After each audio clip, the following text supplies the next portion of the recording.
নমস্কার বন্ধুরা, আশা করছি সকলে অনেক ভালো আছো। নতুন একটি রেসিপিতে তোমাদের সকলকে স্বাগত। আজকে আমি বানিয়ে দেখাবো গাজরের হালুয়া। এইভাবে একবার গাজরের হালুয়া বানিয়ে খেলে বারবার এইভাবেই খেতে ইচ্ছা হবে।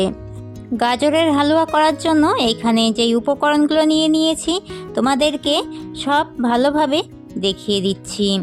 কাজু কিশমিশ নিয়েছি, ঘি নিয়েছি মিষ্টির জন্য চিনি, নিয়েছি লবণ, এইদিকে নিয়েছি তেজপাতা, এলাচ। গাজরগুলোকে ভালো করে জল দিয়ে ধুয়ে নিয়েছি। এবারে গাজরের উপরের খোসাটাকে এইভাবে ছুরির সাহায্যে একটুখানি পরিষ্কার করে নেব।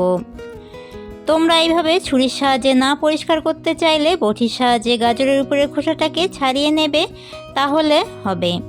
গাজরটাকে ঠিক এই রকমভাবে পরিষ্কার করে নিয়েছি। সব গাজরগুলোকে একইভাবে পরিষ্কার করে নিয়ে জল দিয়ে গাজরগুলোকে আবারও ভালো করে ধুয়ে নেব। তোমরা যারা প্রথম আমার চ্যানেলে আমার ভিডিও দেখছো, আমার চ্যানেলটিকে সাবস্ক্রাইব করে দিয়ে পাশে থাকা বেল আইকনটি অল করে রাখার অনুরোধ রইল, যাতে আমার নিত্য নতুন রেসিপিগুলো তোমরাই প্রথমে দেখতে পাও। সব গাজরগুলোকে জল দিয়ে আরও একবার ভালো করে ধুয়ে নিয়ে এবার গাজরের উপরের সবুজ অংশ আর নিচের থেকে একটুখানি করে বাদ দিয়ে দেব। সব গাজরগুলোকেই সেম একইভাবে কেটে নেব।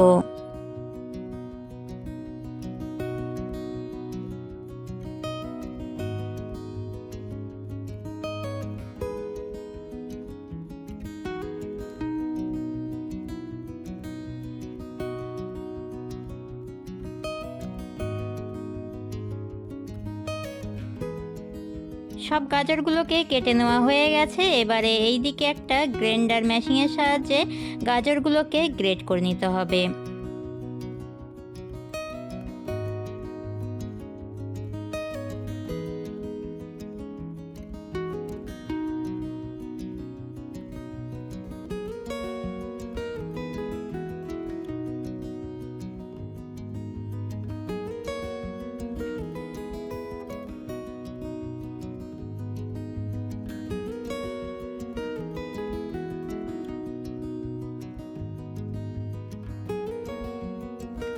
সব গাজরগুলোকে গ্রেট করে নেওয়া হয়ে গেছে। এইদিকে আমি একটা মেট্রো কোম্পানির প্যাকেট দুধের ব্যবহার করছি। তোমরা চাইলে এখানে আমুল দুধ কিংবা গরুর দুধ যে কোনো দুধ নিয়ে নিতে পারো। এবারে দুধটাকে ভালো করে জাল করে নেব।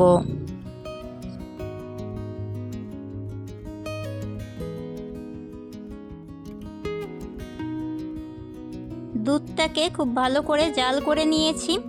এবারে দুধটাকে সাইড করে রেখে দিয়ে এইখানে একটুখানি জল গরম করতে দিয়েছিলাম। জলটা হালকা গরম হয়ে গেছে, দিয়ে দিচ্ছি গ্রেট করে রাখা গাজরগুলোকে 1 থেকে 2 মিনিট মতো জাল করে নেব।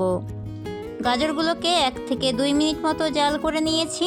গাজরের জলটা ঝরিয়ে রাখতে দিয়ে এই দিকে একটা কড়াইতে দিয়ে দিচ্ছি ঘিটাকে হালকা গরম করে নিয়ে প্রথমেই দিয়ে দেব তেজপাতা, এলাচটাকে হালকা নেড়ে চেড়েই দিয়ে দেব কাজু কিশমিশ।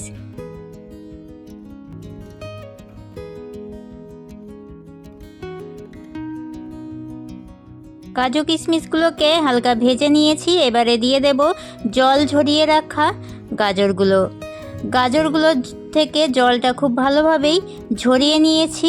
হাতের সাহায্যে একটু ঝুরঝুরে মতো করে নিয়েছি। এবারে গাজরগুলোকে খুব ভালো করে ভেজে নিতে হবে। গাজরগুলো ভাজার সময় গ্যাসের আঁচটা লো ফ্লেমে করে দিয়েই গাজরগুলোকে এইভাবে ভেজে নিতে হবে। গাজরগুলোকে আমি প্রায় 2 মিনিট ধরে ভেজে নিয়েছি। এবারে দিয়ে দিচ্ছি আগে থেকে জাল করে রাখা দুধ। আমি সব সময় গাজরের হালুয়াতে দুধের পরিমাণটা একটু বেশি করেই দিয়ে থাকি। গাজরের হালুয়াটাকে 2 মিনিট মতো রান্না করে নিয়েছি। এবারে দিয়ে দিচ্ছি সামান্য পরিমাণ লবণ, মিষ্টির জন্য দিয়ে দেব চিনি। তোমরা যেরকম মিষ্টি খেতে পছন্দ করো সেই মতো চিনিটা দিয়ে দেবে।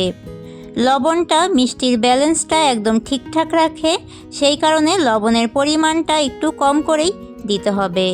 গাজরের হালুয়াটা ঠিক এই রকম অবস্থায় নামিয়ে নেব। এটা যখন ঠান্ডা হবে আর একটু জমে যাবে।